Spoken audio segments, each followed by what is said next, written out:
جرب كده تتكلم مع حد بنفس السرعة اللي بتقرأ بيها سورة الفاتحة في الصلاة. للأسف مش هيفهمك، ممكن يعتبر ده كمان قلة تقدير أو عدم احترام منك. فعيب والله، عيب السرعة دي في الصلاة. ده الاطمئنان ركن من أركان الصلاة، يعني من غير الاطمئنان مفيش صلاة.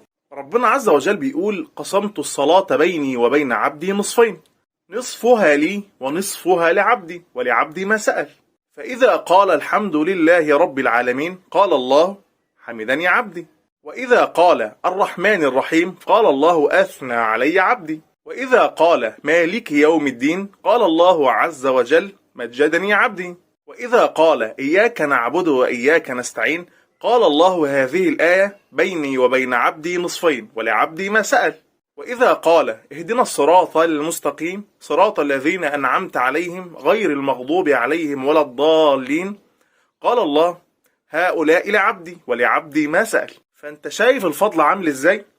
فإذا كان ما ينفعش تتكلم كده مع الناس، فمن باب أولى ما ينفعش تتكلم كده مع ربنا اللي أعدي ليك كل الفضل ده. مفيش حد بيجري وراك، ما تبقاش زي اللي بيسرق من صلاته، لا يتم ركوعها ولا يتم سجودها.